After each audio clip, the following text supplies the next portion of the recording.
Now, obviously, on the show this morning, we're talking about the Bradford and Bingley and the details of how the bank are going to be broken up this morning. It would appear that Santander, the Spanish bank, are going to take over the savings book of Bradford and Bingley, and we, the taxpayers, are going to pick up the mortgage book, which in all could come to nearly £50 billion. Now, interestingly, the mortgage book of Bradford and Bingley had a lot of buy-to-let people on it, and that's one of the reasons it's been struggling. And we're talking about that on the show this morning. Chartered financial planner Jonathan Davis is on the show right now to talk more about this and whether the collapse of, obviously, Northern Rock a few months back and now, last year indeed, and now with Bradford and Bingley, we're going to see difficult times for buy-to-let mortgage owners, I wonder. Jonathan, welcome back on the show. Good morning.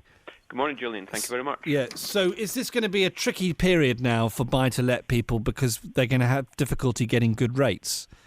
It will be a continuing period of difficulty, which started probably a year ago. I believe that will be the case. Bradford and Bingley was, I think, the largest lender of buy-to-let mortgages and subprime mortgages in the UK. And then when you add on Northern Rock, or Northern Rec as I like to call it these days, and Halifax have been taken out of the picture, and Alliance and Leicester have been taken out of the picture, these four together amounted for some 20 to 30% of residential mortgages in the UK. Clearly, there is vastly reduced competition in the marketplace. Therefore, I can only see this as a further nail in the coffin for house prices. In other words, there'll be, in time, higher interest rates, higher deposits required, higher fees, more restrictive lending. Yes, it's going to be very difficult.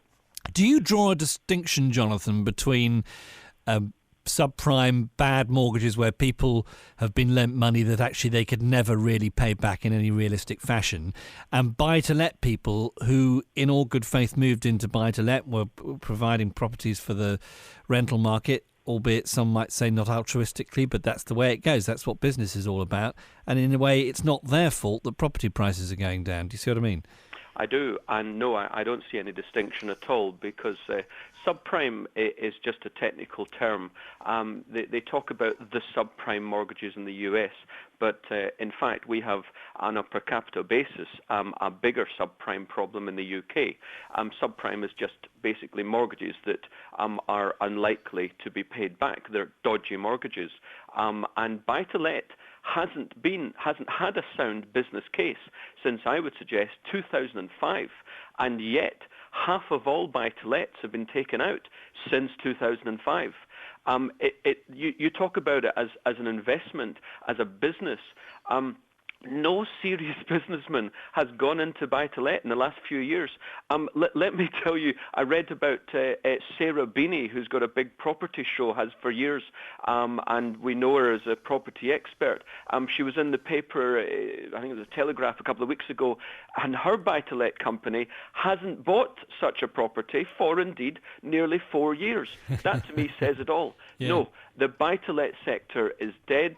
10% of all mortgages is buy-to-let. Half of them were taken out from 2005. They didn't have a sound business case when they were taken out. Quelle surprise that Bradford and Bingley is now out of the picture. I know people who've done this, who've done buy-to-let, and some people have actually gone on a kind of buy-to-let spree where they bought one property and then bought the next property on what the property before was going to make. Exactly. And the word they're saying is that at any point in the conversations with the banks, was anything really asked about the sort of financial propriety of their scheme, apart from whether the rental income was going to match per annum the outgoing on the mortgage, and that was about it. Indeed. The banks weren't there to give these people, these borrowers stroke investors, advice. They were there to sell a loan.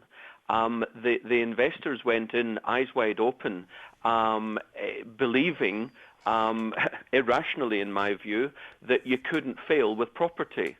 And, well, there's no such thing in the investment world as, quote, you can't fail with, ... unquote. As I say, there wasn't a business case for buy-to-let since, in my view, as late or as early as 2005, and yet that's when it really ramped up. So the buy-to-letters have as much responsibility as the banks.